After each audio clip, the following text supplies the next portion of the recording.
Hi guys, hello, good morning. बहुत बहुत स्वागत आप सभी का, वेरी वार्म वेलकम। आइए शुरुआत करते हैं 21 मई करंट अफेयर्स की 10 मिनट में 10 खबरें। SSC, bank, railways, UPSC, state, defence, कोई भी एग्जाम कर रहे हो, करंट अफेयर्स आएगा यहीं से जी। देखो और खुश हो जाओ जी, ये सेशन लग गया है पिछले 6 महीने का करंट अफेयर्स। इस संडे को हैंड पिक्ड 200 एमसीक्यूज के साथ में हम आपको कराएंगे। ऑलराइट, तो एमसीक्यू एंड स्टैटिक जी के ये सारी चीज़ें रहेंगी। हैंड पिक 200 एमसीक्यूज हम आपको यहाँ पर कराएंगे दिसंबर से लेकर के मई तक पूरा रहेगा इसमें। एनटीपीसी वालों, आपके लिए तो ये चांदी का कटोरा है, बेहतरीन अपने पास में रख लीजिएगा इसको, ठीक है। भर भर के उसके बाद उस कटोरे में नंबर लाइएगा, भर भर के नंबर लेंगे आपको इससे, ठीक। तो do not miss this guys, अभी से जा करके उसको लाइक करके रख लो। बताओ ये क्या है? ये ठेंगा है, ठेंगा मतलब लाइक बटन है ये बहुत सुंदर सा है ये, इसको दबा देना, ठीक है। चलो आओ शुरू करते हैं, आइएगा। Here we go. तो ये कल यार टेस्ट आप लोगों ने धीमे धीमे देना कम कर दिया, क्या हो गया भाई?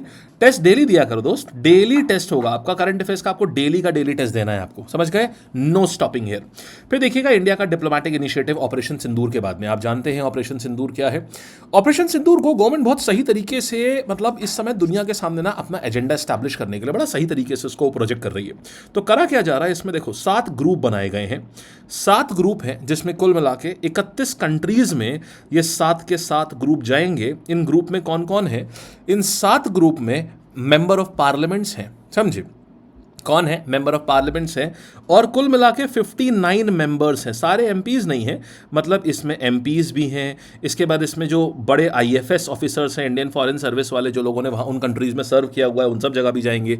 तो कुल मिला करके 31 कंट्री एंड यूरोपियन यूनियन, इन जगहों पर जाएंगे, इनकी पार्लियामेंट में जाकर के अपना स्टैंड एकदम क्लियर करेंगे कि India has zero tolerance for terrorism, मतलब इंडिया अब टेररिज्म अलाउ नहीं करेगा किसी भी फॉर्म में और स्ट्रॉन्ग एक्शन लेगा। इसके बाद आप लोगों ने देखा होगा कि कुछ लोग जो है, जैसे ही कोई भी एक्टिविटी होती है, जैसे मान लीजिए ऑपरेशन सिंदूर के ऊपर कुछ भी हुआ, तो अभी आपने देखा होगा ऑपरेशन सिंदूर जैसे ही हुआ तो आपने कुछ लोग देखा होगा कि आपने देखा होगा कि यहाँ के लोग काफ़ी सारा गुणगान करने लगते हैं, अरे नहीं सरकार सबूत दे, और काफ़ी ज़्यादा पाकिस्तान के गुणगान गाते हैं, आपने ये भी देखा होगा। तो एक्चुअल में दोस्त ये लोग कौन होते हैं? ये माइग्रेंट्स होते हैं, ये पाकिस्तान और बांग्लादेश और म्यांमार से आए हुए, इलीगली आए हुए लोग होते हैं, ये हमारे इंडियंस नहीं हैं। ये गुणगान गाना शुरू करते हैं या ये क्वेश्चन करना शुरू कर देते हैं गवर्नमेंट को कि नहीं साहब ऐसा तो नहीं है, यहाँ तो पाकिस्तान जीता है, यहाँ तो ऐसे लोगों की वजह से काफ़ी समस्या फैलती है। तो सरकार ने बोल दिया है, 30 दिन का टाइम दिया है एमएचए ने, मिनिस्ट्री ऑफ हाउसिंग अफेयर्स ने, कि 30 दिन के अंदर पूरे भारत से ऐसे लोगों की पहचान करो जो बांग्लादेश, म्यांमार और पाकिस्तान, इन सब जगहों से आए हैं और इलीगली भारत में बसे हुए हैं, और इन सबको लिस्ट करो और लिस्ट करके सीधे इनको तखलिया करो इनके सीधे। तो अब आप देखेंगे कि ये सब सही हो जाएगा, और ये सब इतने इतने टाइम से बसे हुए हैं, इनके 200-200, 400-400 बच्चे हैं, मतलब एक परिवार के। मैंने अभी आपको कुछ दिन पहले एक स्क्रीनशॉट शेयर किया था, सिर्फ एक मुरादाबाद से 22 महिलाएं, यहाँ 22 महिलाओं के 95 बच्चे, और कुल मिलाकर के उनके 500 लोगों का परिवार है, सिर्फ 22 महिलाओं का। तो ये कब से आकर के बांग्लादेशी महिलाएं थी वो सारी, तो यही वो 500 लोग होते हैं जो बाद में ऐसा कुछ भी होता है ना तो एंटी इंडिया एजेंडा चलाते हैं। उससे क्या होता है, इंडिया के अपने लोग बहुत बदनाम होते हैं। तो इसके लिए बहुत बढ़िया चीज़ करी है एमएचए ने, ये शुरू करने जा रहा है। और दूसरा, वर्ल्ड लेवल पर अपना एक एजेंडा स्थापित करने के लिए 59 मेंबर्स की टीम को भेज रहा है, 31 कंट्रीज और यूरोपियन यूनियन, समझ गए? इसमें शशि थरूर भी हैं, देन इसमें बाद में एमपी असदुद्दीन ओवैसी भी हैं, देन बड़ी अच्छी बात यह कि इसमें बीजेपी के अपने लोग भी हैं, साथ में ऑपोजिशन के लोग भी हैं। तो इससे जो संदेश जाएगा वो ये जाएगा कि साहब देखो ऐसा है, जब टेररिज्म जैसा मुद्दा होता है ना तो भारत में हर कोई बिल्कुल एक स्थान पर खड़ा होता है, चाहे पार्टी पक्ष की हो और चाहे विपक्ष की हो। तो ये बड़ा बढ़िया स्टांस है ये। चलिए आगे बढ़ते हैं। फिर देखिएगा यहाँ पर आईआईटी दिल्ली ने मनस्वी लॉन्च किया है, मेंटोरशिप प्रोग्राम है हाई स्कूल गर्ल्स के लिए। इसके तहत क्या है ये देख रहे हो आप, जो अभी ये करा हुआ है। तो आईआईटी दिल्ली ने क्या किया, फर्स्ट बैच के अंदर आईआईटी दिल्ली ने जो दिल्ली के आसपास स्कूल्स की लड़कियाँ थी, मेनली तो ये आपको केवी की ड्रेस दिख रही है, केंद्रीय विद्यालय की ड्रेस दिख रही है मुझे, तो इन्होंने क्या किया, यहाँ से लड़कियों को लिया और इनको अपनी लैब्स में ट्रेन किया। तो जो आपके इनके हाथ में दिख रहा है ना, ये सारे पता है क्या है, ये सोलर लैम्प्स हैं। देखिए कितना बढ़िया लगेगा, सोचिए अगर हम लोग स्कूल में हैं, हम लोग स्कूल में हैं और आईआईटी जैसे संस्थान में हमको उनकी लैब्स में काम करने को मिल रहा है और हमें सिखाई जा रही हैं चीज़ें, तो कितना प्यारा है ये। तो बेसिकली होगा क्या यहाँ पर, साइंस टेक्नोलॉजी इंजीनियरिंग मैनेजमेंट। आप जानते हैं लड़कियों का इसमें रुझान बहुत कम होता है, ये बीटेक वाले बहुत अच्छे से समझ सकते हैं, और मैकेनिकल वाले तो सीधे कहेंगे, कहूँ सुबह सुबह रो दें कि अरे सर क्या बताएं, दुखती रख पे हाथ ना रखो।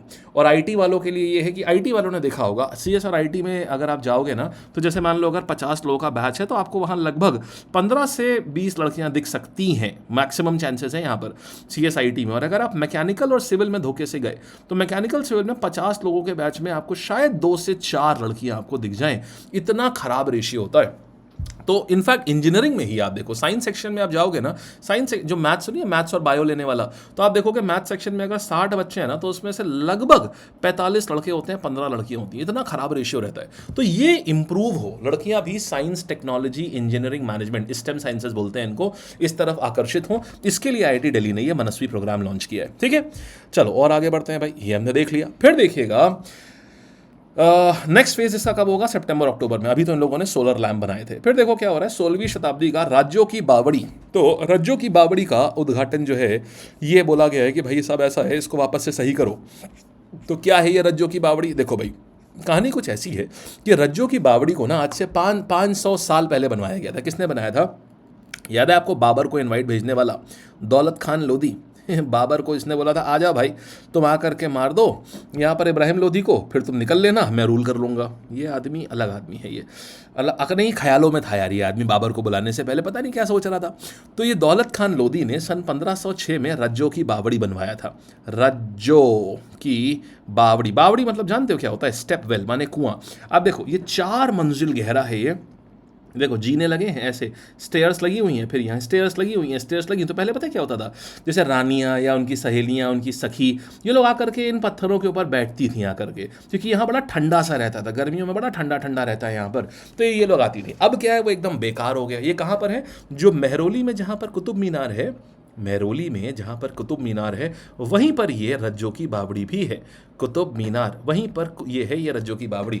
अब सरकार ने पता है क्या किया, 125 करोड़ रुपए दिए हैं, 125 करोड़ की, इस पैसे को लगा करके, इस लागत से इसको सही किया जाएगा। समझ गए? चलिए 125 करोड़ से ये इसको सही किया जाएगा, तो अब ये वापस से एकदम फंक्शनल हो जाएगा। एएसआई ने सक्सेसफुली इसको रिस्टोर कर दिया है, 125 करोड़ रुपए लगा करके अब आप घूमने जा सकते हैं इसको। फिर देखिएगा इंडिया जो है, ये South Asian Football Federation under 19 championship जीत गया है चौथी बार बांग्लादेश को हरा करके। तो इंडिया ने साउथ एशियन फुटबॉल फेडरेशन, देखो ये 1997 में ये कब शुरू हुआ था? 1997 में शुरू हुआ था। इसमें साउथ एशिया की 7 कंट्रीज जो हैं, इंडिया, भूटान, मालदीव, श्रीलंका, पाकिस्तान, नेपाल और आपका म्यांमार, तो 1 2 3 4 5 6 7, हाँ, तो ये 7 कंट्रीज जो साउथ एशिया के हैं, इनके बीच में ये फुटबॉल चैंपियनशिप होती है। और ये कहाँ हो रहा था? ये गोल्डन जुबली स्टेडियम है, यूपिया, अरुणाचल प्रदेश में यहाँ हुआ। और इसमें इंडिया जीत गया है बांग्लादेश को हरा करके। हालांकि ये शुरुआत भी ढाका से ही हुई थी 1997 में, ढाका ने ही इसकी शुरुआत करी थी, बांग्लादेश में ही, लेकिन फिर भी वो हार गए हैं। भारत जीत गया है south Asian Football Federation under 19 championship में। ठीक, फुटबॉल की चैंपियनशिप होती है ये। फिर देख लो, कार्लोस अल्काराज इटालियन ओपन जीत लिया है 2025 का। ये अब देखो, इटालियन ओपन इतना इंपॉर्टेंट नहीं है, बट एटीपी 1000 सीरीज होती है। 1000 का मतलब समझते हो क्या होता है? एटीपी 1000 मतलब देखो अलग अलग सीरीज होती हैं। एक होती है एटीपी 500 सीरीज, इसका मतलब क्या होता है? एटीपी 500 का मतलब होता है कि ये सीरीज जब जीतोगे तो 500 में से रैंकिंग मिलेगी। 1000 वाली क्या होती है? और हायर रैंक हो जाती है, मतलब 1000 में से पॉइंट्स मिलेंगे, यहाँ 500 में से पॉइंट्स मिलेंगे। तो ये एक एटीपी 1000 सीरीज होती है, जिसको जीत लिया है कार्लोस अल्काराज ने। अब इसके बाद जो इटालियन ओपन जीतता है ना, एक देखा गया है कि अक्सर वही फ्रेंच ओपन भी जीतता है। तो अब इसके बाद फ्रेंच ओपन होगा, तो कार्लोस अल्काराज फ्रेंच ओपन में जीतने वाले एक स्ट्रॉन्ग दावेदार बन गए हैं। तो इटालियन ओपन किसने जीता? कार्लोस अल्काराज ने। फिर देखिएगा PSLV C61 मिशन हम भेज रहे थे, ये फेल हो गया हमारा। तो बेसिकली ना, ये 3 स्टेज का रॉकेट था ये। First stage successfully, second stage successfully, third stage में कुछ प्रेशर को लेकर के कुछ गड़बड़ी हो गई, और ये इसरो का 101st मिशन था जो कि फेल हो गया। थर्ड स्टेज पे जाकर के ये फेल हो गया, PSLV C61 मिशन। तो ये एक बुरी खबर है। ये एक अर्थ ऑब्जर्वेशन सैटेलाइट लेकर के जा रहा था जिसको हम EOS कहते हैं। ये EOS सैटेलाइट्स इतने पावरफुल होते हैं कि ये क्लाउड्स के बीच में से भी फोटो ले लेते हैं ज़मीन की, मतलब चाहे कितने भी बादल हो इन्हें कोई फर्क नहीं पड़ता। इवन ये एनिमी के मूवमेंट्स तक की खबर रख सकते हैं कि एनिमी कितना आगे बढ़ गया है, ये सब ये रियल टाइम में कैप्चर कर सकते हैं। इतनी तगड़ी सैटेलाइट्स होती हैं। तो भारत इसमें इसको इंस्टॉल करने जा रहा था। 101वां मिशन था। C61 रॉकेट लॉन्चर का नाम है और EOS-09 ये सैटेलाइट का नाम है। ये जा रहा था, जो कि इसने क्या किया, ये सन सिंक्रोनस ऑर्बिट बेसिकली ये सैटेलाइट को लेकर के जा रहा था और अब ये थर्ड स्टेप में अपने फेल हो गया। तो ये इसरो का 101वां मिशन जो शुभ था वो उतना शुभ नहीं रहा, ये अशुभ हो गया थोड़ा सा। फिर देखिए, अच्छा, सरापचू कॉन्जर्वेशन रिजर्व, भाई साहब ये भारत का सबसे बड़ा वाइल्ड लाइफ कॉन्जर्वेशन रिजर्व बनने जा रहा है। 1500 स्क्वायर किलोमीटर के साथ में सबसे बड़ा कंजर्वेशन रिजर्व बन रहा है। यहाँ पर किसको कंजर्व करेंगे, लेकिन कंजर्वेशन रिजर्व में आमतौर पर हम किसी न किसी जानवर को कंजर्व करते हैं। तो किसको कर रहे हैं हम यहाँ पर स्नो लेपर्ड, जो कि मेनली कहाँ पाया जाता है, मेनली जो पाया जाता है आपका लद्दाख में, उसको कंजर्व कर रहे हैं। तो ये कहाँ पर आ रहा है, स्पीति वैली में, हिमाचल प्रदेश में इसको बना रहे हैं।